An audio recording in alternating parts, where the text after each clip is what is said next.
दिलाते हैं कि माता पिता तो आपको प्रत्येक जूनी में प्राप्त हो जाएंगे। पशु बनोगे वहाँ माता पिता, पक्षी बनोगे वहाँ माता पिता,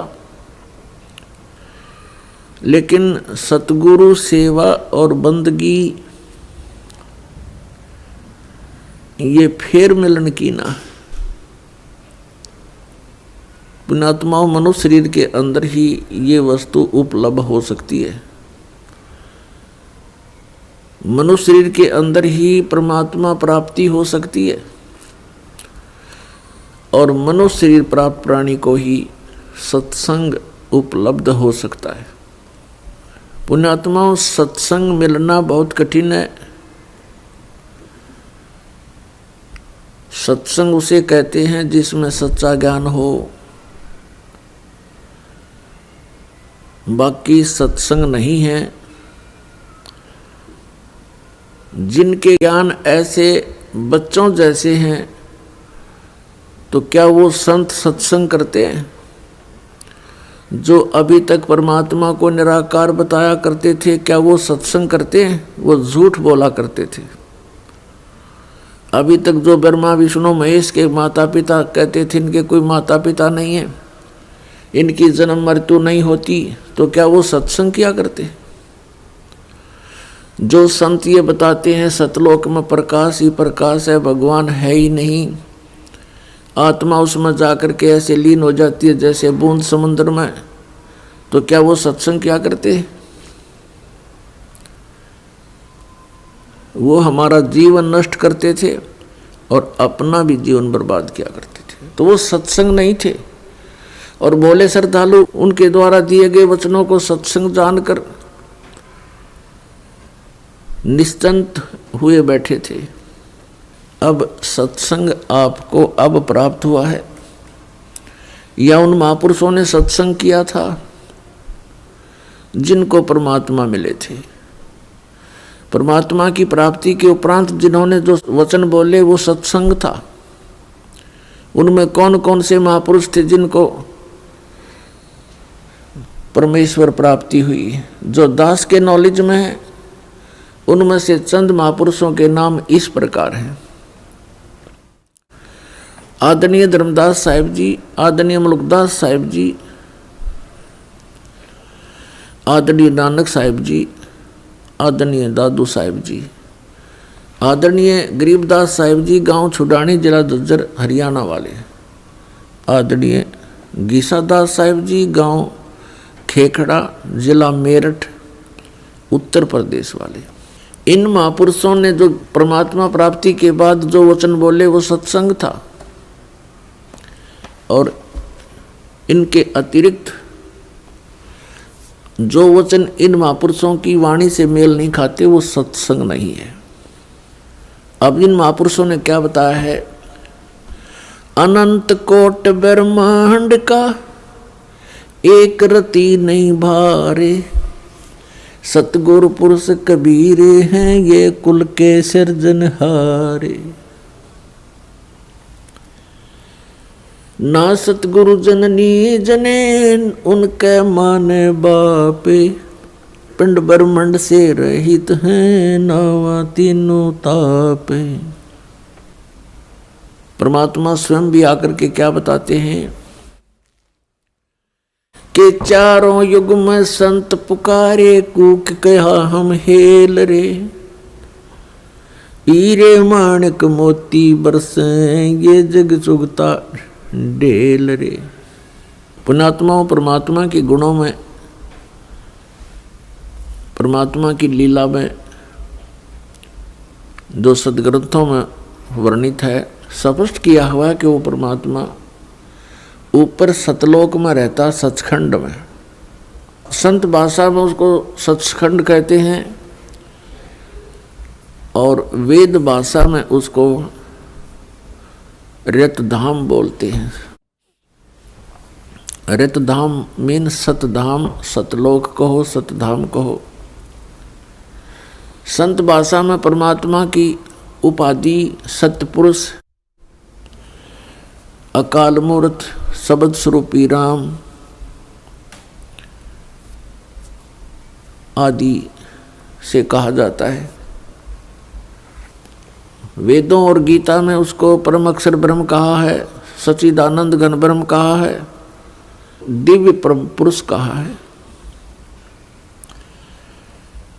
वो परमात्मा हम सब के पिता है। हम अपनी गलती से काल के जाल में फंस गए हैं। वो दयालु हमारे लिए फिर भी भटक रहे। पुण्यात्माओं, अब समय आ गया है, बहुत सतर्क होना पड़ेगा आपको। असंख्य जन्म हो गए आपको इस काल के लोक में कष्ट पर कष्ट उठाते हैं। उसके विषय में बताते हैं, कोटि जन्म तो भरमत हो गए, कुछ ना हाथ लगा रे। और कुकर सुकर खरबा बोरे, कौआ हंस बुगारे। कोटि जन्म तू राजा की, न मिटी न मन की आशा। भिक्षुक ओ के दर दर घूम लिया, ये मिला ना निर्गुण रासा। इंद्र कुबेर ईश की पदवी, ब्रह्मा वर्ण धर्मराया। विष्णु नाथ के पुर को जाके तू फिर भी वापस आया। असंग जन्म तन मरत्या हो गए, जीवित क्यों ना मरे रे। और 12 मद मैल मठ बोरे, बहुर ना दे धरे रे। दोजक बष्ट सभी ते देखे, राजपाट के रसिया। 3 लोक से तरपत नाही, ये मन भोगी खसिया। 3 लोक से तरपत नाही, ये मन भोगी खसिया। सतगुरु मिले तो इच्छा मेटे, पद्मल पदे समाना। चल अनसा उस लोक पठाऊं, जो आदि अमर अस्थाना। 4 मुक्ति जहाँ चंपी करती, माया होरी दासी। दास गरीब अभय पद पर से, वो मिले राम अविनाशी। पुण्यात्माओं, आप बिल्कुल बालक हो। काल ने आपकी बुद्धि को इतना सीमित कर दिया, जैसे संतों को हम ऐसे नजर आते हैं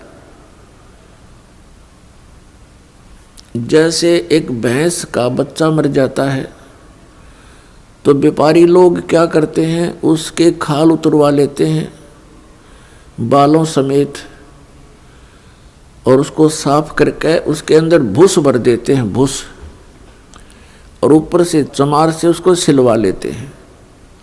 एक पूंछड़ सी लटकती रहती है, और उस भैंस के सामने उस बुत को, उस कार्टून को रख देते हैं, और उसको चाटती है, उसको प्यार करती है, उसको अपना बच्चा मान लेती है। और जब व्यापारी उसको लेकर उस कार्टून को चल पड़ता है, पीछे पीछे भैंस भी यहाँ करती फिरती है। अब उसकी बुद्धि इतनी काम नहीं कर रही कि इसमें भूस भर रखा, चाम लपेट रखा, ये तेरा बच्चा नहीं है। तो उन महापुरुषों ने जिनको परमात्मा मिले और सचखंड के दर्शन हुए, उन्होंने हम ऐसे नजर आते हैं कि इस हार्ड मांस इसके अंदर भर के ऊपर चाम लपेट दिया और ये बता दिया ये तेरा बेटा या तेरी बेटी, इस तरह तुम्हारा परिवार बना दिया। पुण्यात्माओं, आप जी ने थोड़ा विवेक करना पड़ेगा। कितनी बार संतों ने हमें कोशिश की है समझाने की, लेकिन हम इन काल के दूतों से प्रेरित होकर के भगवान के मार्ग को त्याग कर कुमार्ग स्वीकार कर लेते रहे, जिस कारण से हमारी बुद्धि विकसित नहीं हो पाई। वो परमात्मा हमारे लिए कितना कष्ट उठा रहे हैं। वो हमें बताने की चेष्टा कर रहे हैं कि सतलोक में चलो, वहां तुम्हें सुंदर शरीर मिलेगा, उसके अंदर ये नाड़ी तंत्र नहीं होगा, 5 तत्व से बना हुआ नहीं होगा, उसमें ना कोई रोग कोड होगा, उसमें बीपी हाई लो नहीं होगा, उसमें कभी वृद्ध अवस्था प्राप्त नहीं होगी। वहाँ सचखंड के अंदर आप की ऐसी सृष्टि होगी, ऐसा ही परिवार होगा जैसा यहाँ पर है, और वहाँ कोई काम नहीं। अपने आत्माओं, आपकी संतान हुई, आपने मकान बनाए, उन बच्चों के लिए सारी सुविधाएं की और करते ही रहते हो। अब ये नहीं पता पिता की मृत्यु हो जाए, पता नहीं माँ की मृत्यु हो जाती है, और पता नहीं बेटा मर जा बेटी मर जा। तो हम जिस व्यवस्था में सारा जीवन बर्बाद कर चुके, उसका हमें क्या लाभ हुआ? लेकिन हम सोचें क्या इसका विकल्प नहीं? हम देखते उसके साथ भी ऐसी घटना होगी, उसके साथ भी होगी, कोई बात नहीं है, तो होती रहती है। अब परमात्मा ने इसका विकल्प बता दिया, इसका अल्टरनेट बता दिया कि जब तक तुम्हारे संस्कार हैं, परिवार में आप रहो, और वो भी भगवान की आत्मा है, आपके बेटा बेटी रूप में रोल करने आए हैं, माता पिता रोल के रूप में आए हैं, तो उनको एक विशेष प्यार देना, आपस में खींचातानी नहीं बढ़ावे। इस दृष्टिकोण से कि हम उस पिता के बच्चे हैं, अगर हम इनको किसी को एक दूसरे को दुखी करेंगे तो परमात्मा नाराज हो जाएगा, क्योंकि हम पहले गणे दुखी यहाँ पर। फिर हम एक दूसरे को सतावें, कोई वचन से जख्म करें, किसी को और कोई हानि पहुंचावें, तो हम तो कौवे हो गए, कौवे, मनुष्य नहीं रहे। जैसे कौवा जख्म के ऊपर चोंच मार के खून निकाल लेता है, हमने हंस बनना है, तो हम सतलोक चलेंगे। वो परमात्मा हमारे पीछे फिर रहा है। जो जन मेरी शरण है, ताका हूं मैं दासे, गेल गेल लाग्या फिरूं जब तक धरनी आकाश। परमात्मा कहते हैं कि जो मेरी शरण में एक बार किसी भी युग में आ गया, तो मैं उसके पीछे पीछे फिरता रहता हूँ और उसको पार करने की चेष्टा करता हूँ। क्या बताते हैं? अनंत कोट बाजी जहाँ हम रचे सकल ब्रह्मंडे, कह कबीर मैं के करूं यू काल करे जीव खंड। कबीर साहब बताते हैं कि मैं इतना समर्थ हूँ, ये सभी ब्रह्मांड मैंने रचे, अनंत कोट बाजी जहाँ रचे सकल ब्रह्मांड, और कहे कबीर मैं क्या करूं ये काल करे जीव खंड। पुणात्माओं, आपने ये अमर कथा कभी सुनी नहीं थी। आप जी ने अपने ही धर्म मजहब के अंदर चल रही कथाओं को सुना, उन्हीं के आधार से आपका माइंड सेट हो गया। अब इस अमर कथा को सुनकर बहुत दिनों में जाकर आपका विश्वास होगा, और जब आपको ये कथा समझ में आ जाएगी, उस समय देखना आपके मन की स्थिति क्या होगी। आप ऐसी स्थिति में हो जाओगे जैसे परगर पावना रह उठाए चित, जैसे दूसरे के घर में, दूसरे गांव में, रिश्तेदारी में कोई परौना चला जाता है, मेहमान रूप में जाता है, वो वहाँ रहता अवश्य है, लेकिन उसको पता है कि मैंने वापस जाना है, और उसको अपने घर की रह कर याद भी सताती रहती है। कहते हैं जैसे पर घर पावना रह उठाए चित, तो यहाँ से आपका ऐसे मन हट जाएगा एक दिन, और फिर सतलोक में आपका अगला कदम सतलोक में होगा।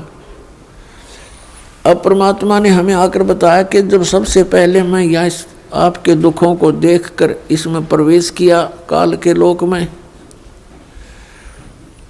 तो इस काल ने मेरा रास्ता रोकने की चेष्टा की, क्योंकि परमात्मा बताते मैं जोगजीत के रूप में था। जोगजीत वहाँ एक पुत्र है परमात्मा का, जो सर्वप्रथम 16 उत्पन्न किए थे उनमें से एक है। जोगजीत जानकर मेरे साथ इसने बहुत अड़ंगा अड़ाने की चेष्टा की, लेकिन मेरी शक्ति के सामने ये हताश हो गया। फिर चरण पकड़ लिए, रोने लगा, हाहाकार मचा दी। जब मैंने इसको कारण बताया कि मैं किस उद्देश्य से आया हूँ। धर्मदास साहिब जी को परमात्मा बता रहे हैं कि धर्मदास, प्रथम सतयुग के अंदर जब मैं यहाँ आया तो इसने मेरे साथ बहुत कलह मचाई। जब मैंने अपनी शक्ति का प्रयोग किया तो इसकी नहीं पार बसाई। चरण पकड़ लिए, पैर पकड़ के कहता, जोगजीत आप किस लिए आए हो। तो मैंने इसको बताया कि मैं नीचे जाऊंगा और सभी प्राणियों को बताऊंगा कि यू परमात्मा नहीं है, यू भगवान नहीं है जिसको तुम भगवान मान रहे हो। और एक ऐसा मंत्र दे के आऊंगा, सतनाम, सच्चा नाम, उसका जाप करने वाले प्राणी को तू रोक नहीं पाएगा। और सभी को बताऊंगा कि तुम यहाँ के रहने वाले नहीं हो, तूने इन सब को नशा करवा दिया, तीनों गुणों से एक एक इंजेक्शन लगवा दिया इनको। तो ये चिंतित हो गया। इसने कहा कि हे भगवान, मुझे श्राप लगा हुआ है 1 लाख जीव आहार करने का, यदि आप इन सब को ले जाओगे तो मेरा क्या होगा। परमात्मा ने कहा कि अब मैं इनको नहीं छोड़ूंगा, तेरा हो या ना हो। फिर इसने प्रार्थना की, प्रभु कोई बात नहीं, मेरी कुछ और समस्याएं हैं, उनका समाधान कर दीजिए और वचनबद्ध होकर के मुझे आशीर्वाद दीजिए। परमात्मा ने कहा, धर्मदास मैंने वचनबद्ध होकर के इससे कहा कि बोल क्या मांगता है। इसने कहा कि परमात्मा 3 युगों में जीव थोड़े ले जाना, चौथा युग जब कलयुग आवे तब तव शरण जीव बहु जावे।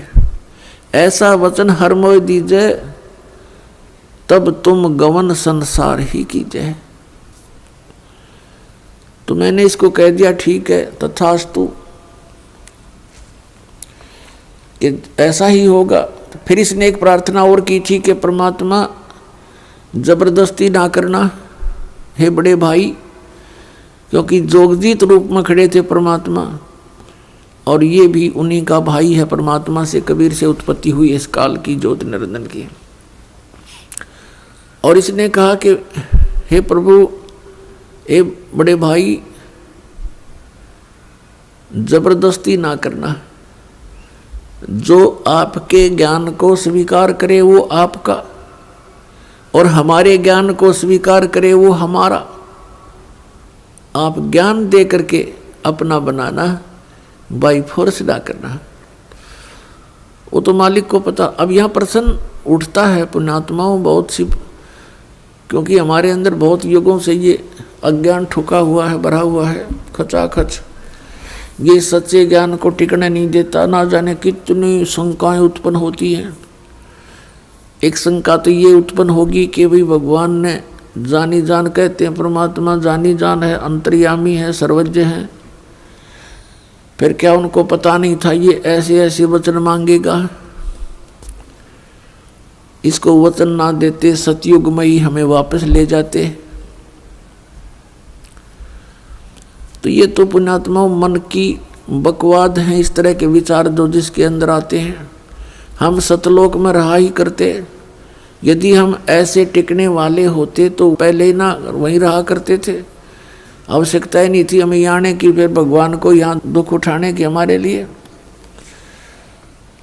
परमात्मा को पता था कि सतयुग त्रेता द्वापर में ये प्राणी दुखी नहीं होता। पुण्यकर्मी प्राणियों को मनुष्य जीवन मिलता है सतयुग त्रेता द्वापर में, जिनके बहुत घने पुण्य होते हैं और वो सभी साधना भी करते हैं, मनमुखी साधना करते हैं, शास्त्र विधि त्याग कर भी साधना करते हैं। उनसे सिद्धियां प्राप्त अवश्य हो जाती हैं और उनके पूर्व प्रारब्ध कर्मों के आधार से, किस्मत में लिखे हुए पनों के आधार से उनको सुख होता है, शरीर स्वस्थ होता है। सतयुग में पिता से पहले पुत्र की मृत्यु नहीं होती, जो सबसे बड़ा जख्म होता है पिता के लिए। और पत्नी से पहले पति की मृत्यु नहीं होती, जो पत्नी के लिए बहुत बड़ा दुखदाई होता है। और बहुत लंबी आयु होती है, शरीर स्वस्थ रहता है, आहार बहुत ही अच्छा होता है। तो इस प्रकार जब पिछले पुनों से उसको लाभ होता रहता है, साधना गलत करता रहता है, पाप इकट्ठे होते जाते हैं, पुण्य अक्षीण होते रहते हैं, फिर उसका जन्म त्रेता में होता है। त्रेता में भी ऐसी सती थी लगभग रहती है। फिर द्वापर में होता है, हरे भरे वृक्ष होते हैं, सब जगह जंगल होते हैं, फलदार वृक्ष होते हैं, समय पर वर्षा होती है। तो इस प्रकार ये सोचता रहता है कि जो साधना पूजाएं मैं कर रहा हूँ इनसे मुझे लाभ हो रहा है, अज्ञानता के कारण। तो परमात्मा के ज्ञान को जो पहले वाले साधना से बिल्कुल हटकर होता है उसको ये प्राणी बिल्कुल स्वीकार नहीं करता। अब कलयुग के अंदर ये प्राणी बिल्कुल कर्महीन हो जाता है, पापों की गठड़ी बांध लेता है और पुण्य इसके पास रहते नहीं। ये साधनाएं भी करता है और लाभ कति होता नहीं, या तो नास्तिक हो जाता है या फिर दुख को भोग कर ही अपना जीवन पूरा करता है। और उन अज्ञानी संतों ऋषियों ने, उन्होंने सतयुग के अंदर जो साधनाएं की, अब उनको वो मार्ग मिला नहीं, यह सतनाम उनको प्राप्त हुआ नहीं जो पाप नाश करता है। और जिस कारण से उन्होंने अज्ञान सिद्धांत बनाकर समाज में प्रवेश कर दिया कि कर्म तो भोगना ही पड़ता है,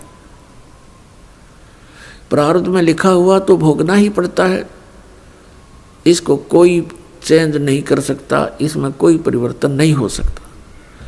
तो पुण्यात्माओं, हम परमात्मा की खोज इसलिए करते हैं, परमात्मा को इसलिए खोजते हैं कि हमारे जीवन में कोई कष्ट आवे तो वो टल जावे और हमारा कल्याण। कल्याण की तो बहुत बाद में समझ में आती है, पहले तो यही रहता है कि मेरे बच्चे सुखी रहें, मैं स्वस्थ रहूं, कोई ऐसी दुर्घटना मेरे जीवन में ना घटे जो मुझे पीड़ादायक हो। इसलिए हम परमात्मा की खोज में संतों के पास जाते हैं और ये भी हमें मालूम है कि संतों के पास ही उसका समाधान होता है। और ये भी हम सुना करते कि परमात्मा ना जाने किस बेस में आ जा, तो वो परमात्मा कबीर साहब है, वो ना जाने क्या रूप बना करके और कब कहाँ प्रकट होता है और हमारे लिए भटकता रहता है, हमें समझाने की चेष्टा करता है कि तुम इस झूठे सुख को सुख कहे ये मान रहा मनमोद, ये सकल चबीना काल का कुछ मुख में कुछ गोद। तो पुण्यात्माओं, परमात्मा ने प्रोमिस कर रखा है और इसने भी प्रोमिस कर रखा है काल भगवान ने कि कलयुग में जब कितने जीव ले जाना, लेकिन इसमें ज्ञान आधार बनाना। तो पुण्यात्माओं, अब बुद्धिमान समाज हो गया है, इस ज्ञान से अब आप बालक नहीं रहोगे।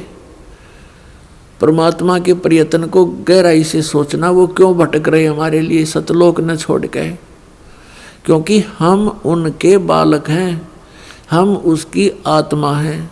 और इनको काल इसलिए परेशान कर रहा आप जी को कि जितना मैं इनको सताऊंगा उतना ही वो दुख पावेगा। अपने आत्माओं, आप बालक हो, ये हमारे साथ क्यों प्रतिशोध ले रहा कि इसने वहाँ पहले तो तप करा, फिर तप करा, फिर तप करा, 3 बार, उससे इसने 21 ब्रह्मांड प्राप्त किए, फिर 5 तत्व 3 गुण परमात्मा ने इसको दे दिए कि ले जाओ खेल खिलौनों से। फिर हम इस पर आसक्त हो गए, हम परमात्मा को भूल गए, अपने भगवान से मन हटा लिया, जो हमें सब सुविधा सब सुख देवा था उससे मन हटा करके एक हीरो की तरह हम इसको चाहने लग गए, जिस कारण से हम भगवान के दिल से उतर गए। और देखो सेब कितना अच्छा फल होता है, यदि वो सेब खराब हो जाता है तो वो दुकानदार उसको रखता नहीं, उसकी आत्मा बहुत दुख पावे। एक सेब खराब हो गया, बार फेंकना पड़ा कूड़े में, तो हम वहाँ खराब हो गए थे भाई बच्चों। तो परमात्मा का आत्मा बड़ी दुख पाई कि ये औरों ने भी खराब करेंगे यहाँ पर, इसलिए हमें हमारी ही इच्छा से इनके साथ भेज दिया कि तुम जाओ फिर यहाँ से डेलो टिंडेज के साथ जाके। अब इसने फिर अलग ब्रह्मांड के अंदर परमात्मा ने व्यवस्था की, एक जिस आत्मा ने सबसे पहले स्वीकृति दी थी इस काल के साथ आने की, उसको एक लड़की रूप बनाया जिसको अब दुर्गा कहते हैं। उसके अंदर हम सभी को बीज रूप में भर दिया और उसको शब्द शक्ति दे दी कि बेटी तू जितने जीव कहे यू काल उत्पन्न कर देना, वचन से बोल देना, उतने प्रकट हो जाएंगे। पुण्यात्माओं, हम अज्ञान को सुन सुनकर स्थान स्थान पर हमारा माइंड, हमारा मन अड़ जाता है कि ये कैसे हो सकता है। जैसे एक समय ऋषि वाल्मीकि जी ने एक कुशा से डाब से पुत्र बना दिया था सीता के लिए और पालने में लुटा दिया बना करके। सीता जब कपड़े धोकर आई तो पुत्र को देखकर पूछा, पिताजी ये पुत्र किसका है? कि बेटी क्या बात, आपका नहीं है? कि मैं तो पुत्र को साथ लेकर गई थी कपड़े धोने के लिए। ऋषि जी ने सोचा था कि लड़की के बच्चे को कोई उठा ले गया है, जंगली जानवर वारो रो मर जाएगी, इसलिए उसने एक लड़का उत्पन्न कर दिया है जिसका नाम कुश रखा और लव सीता से उत्पन्न हुआ था श्री राम के सहयोग से। तो कहने का भाव ये है कि उस ईश्वरीय शक्ति को थोड़ी बहुत संग्रह करके ये ऋषि लोग भी चमत्कार दिखा देते हैं, और वो तो परमात्मा के पास तो ये चमत्कार थोक के भाव के हैं। तो ये अलग ब्रह्मांड में जब रखा तो दुर्गा के साथ इसने दुर्व्यवहार करना चाहा। दुर्गा ने इसे बहुत प्रार्थना की कि मेरे से ये जुल्म ना कर, तू मेरे पास वचन शक्ति है, मैं जितने जीव तू कहेगा मैं उत्पन्न कर दूंगी। पिता ने वचन दे रखा, इसने नहीं माना, बकवाद करी, उसके साथ जोर जबरदस्ती करनी चाहिए तो लड़की ने उसके पेट में शरण ले ली सूक्ष्म रूप बना के। तब परमात्मा ने जोग जीत रूप में आके उस ब्रह्मांड में इसको कहा था कि आज से तुझे एक श्राप लग गया, 1 लाख मानव शरीरधारी प्राणी जीव खावेगा, 1.25 लाख उत्पन्न करेगा। और लड़की को उसके पेट से निकाल दिया, पेट चीर के हाथ से वचन से ऐसे नाखून मार दिया पेट पर और वचन से वो बाहर आ गई। फिर एज इट इज वचन से अपने आप जख्म भर गया। तो परमात्मा की शक्ति पुण्यात्माओं पर बल है। हम आध्यात्मिक मार्ग से कोसों दूर हो गए, इसलिए हमने इन परमात्मा की लीलाओं पर अविश्वास शीघ्र हो जाता है। लेकिन अब अविश्वास ना करके विश्वास पूर्ण करो। तो वहाँ क्या कहा, तब इसको आदेश सुना दिया कि तू निकल जा अपने 21 ब्रह्मांड लेकर यहाँ से। आदेश सुन ले पिताजी का और निकल जा यहाँ से 21 ब्रह्मांड समेत। इसने फिर बहुत हाथ जोड़े, पैर पकड़े, मेरे से गलती होगी, मुझे रख लो यहीं पर, मुझे दूर ना भेजो। लेकिन परमात्मा ने इसकी एक नहीं सुनी और इसको वहाँ से यहाँ फेंक दिया 16 शंख कोश की दूरी पर। नील पद्म शंख 16 शंख कोश, 1 कोश लगभग 3 किलोमीटर के आसपास होता है। इतनी दूरी पर आ गया ये सतलोक से इसका पूरा विमान 21 ब्रह्मांड का। तो इसने उसके बाद से परमात्मा से प्रतिशोध लेने के उद्देश्य से हमें या इतने दुख देता है कि एक पल भी चैन से ना टिक सके, सांस ना ले सके। अब देखते हो पुण्यात्माओं, पशु पक्षी ये कितने कष्ट उठाते हैं। आप देखते हो मनुष्य जीवन में कोई सुखी है? इस झूठे सुख को सुख मान बैठे हैं हम, और परमात्मा हमें याद दिलाते हैं आकर के कि तुम काल के जाल में हो।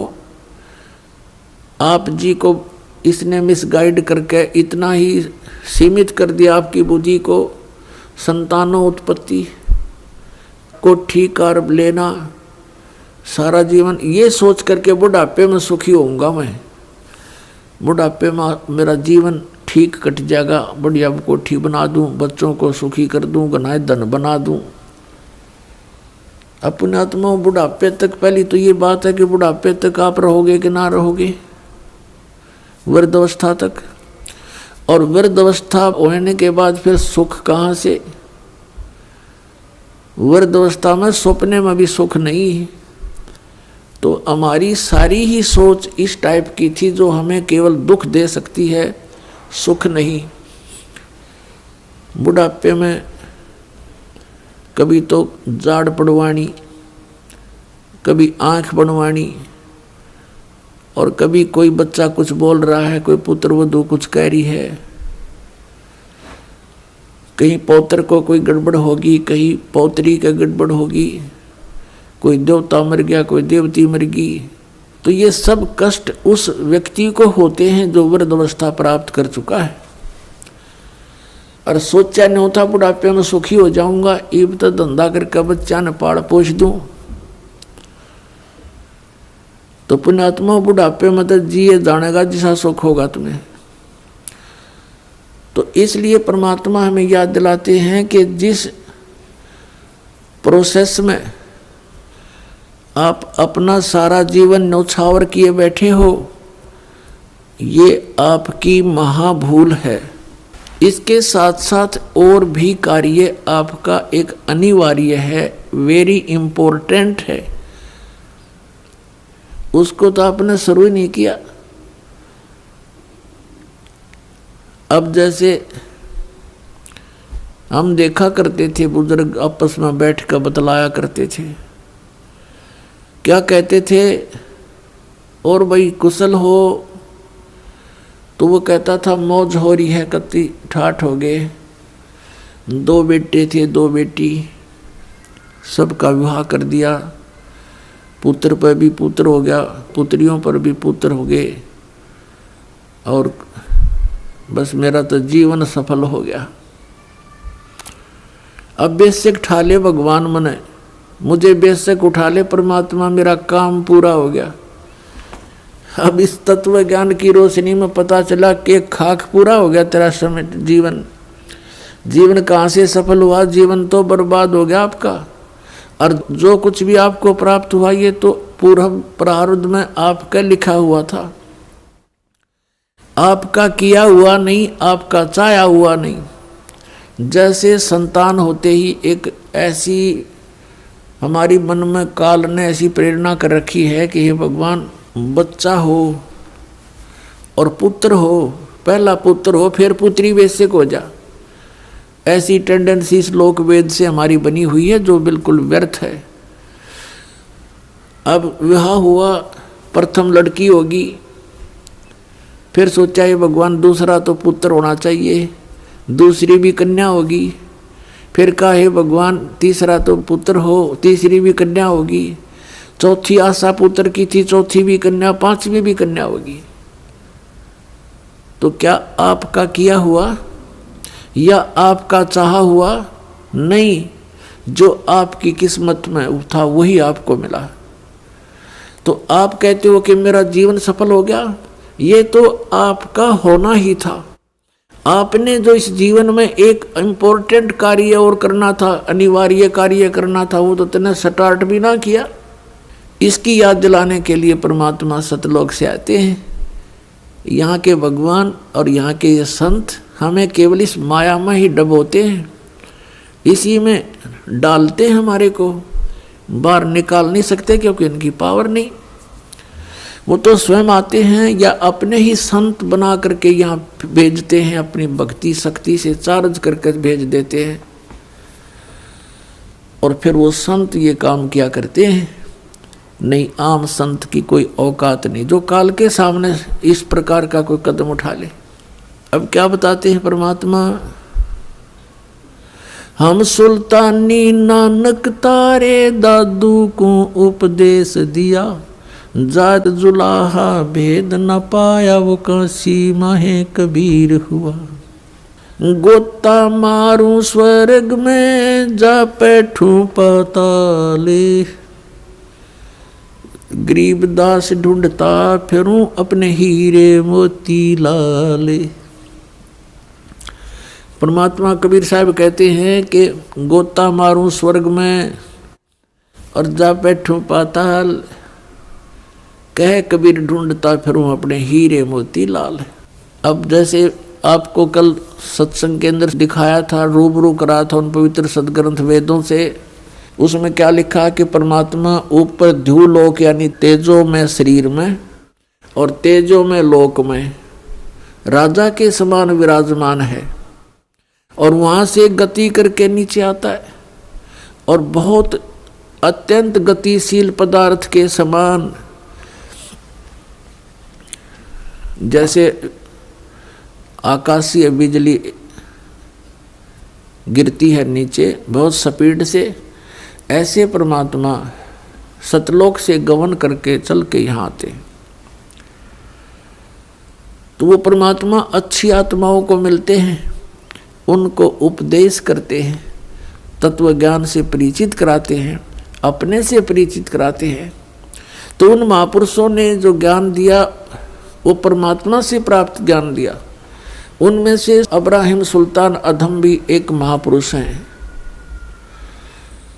अब्राहिम सुल्तान अधम ये कौन थे?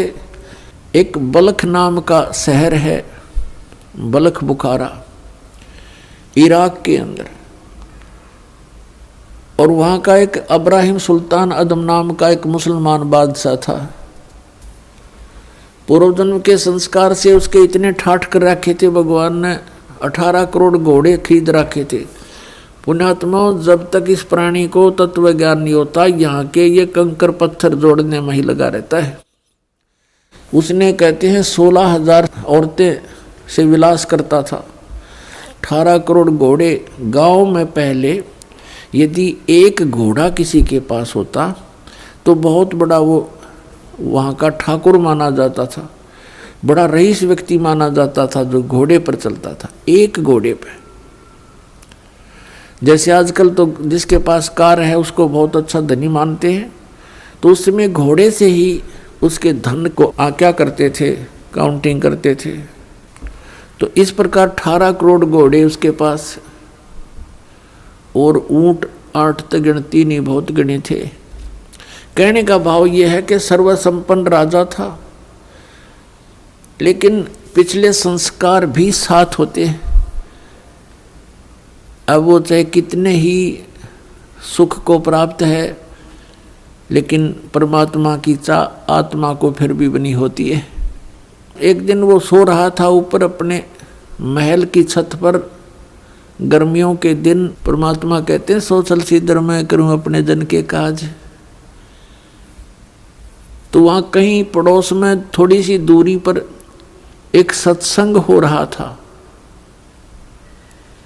आप आरती, आप साजे, आप किंगर, आप बाजे, आप ताल झां जनकारा, आप नचाप देखण आ रहा। आप साधु संत बनकर उस राजा के महल से थोड़ी सी दूरी पर किसी गरीब के घर पर सत्संग कर रहे थे, ऊंची ऊंची आवाज में सुना सुना कर। और बात तेरे काम न आवे, संतों शरण लाग रे, के सोवे गफलत में बंदे, जाग जाग नर जाग रे, जाग जाग नर जाग रे। और बात तेरे काम न आवे, संतों शरण लाग रे, के सोवे गफलत में बंदे, जाग जाग नर जाग रे, जाग जाग नर जाग रे। तन सरायम जीव मुसाफिर, करता रहे दिमाग रे। तन सरायम जीव मुसाफिर, करता रहे दिमाग रे। रात बसेरा कर ले डेरा, चले सवेरा त्याग रे, चले सवेरा त्याग रे। और बात तेरे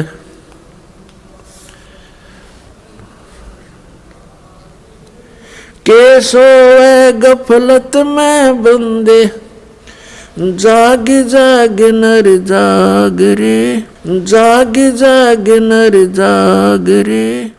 इस तन सरायम जीव मुसाफिर, करता रहे दिमाग रे।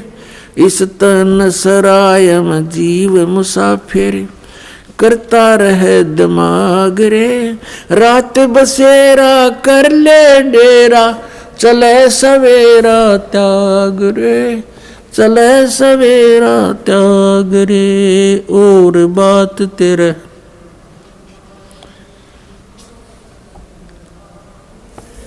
के सोए गफलत में बंदे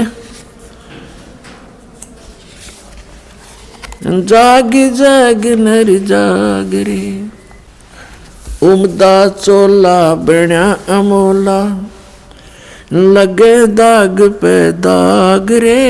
उमदा चोला बण्या अमोला लगे दाग पे दाग रे। 2 दिन की गुजरान जगत में क्यों जले बिरानी आग रे, जले बिरानी आग रे। अर सुमरे सो हंस कवावे ये कमी क्रोधी कागरे। अर सुमरे सो हंस कवावे कमी क्रोधी कागरे।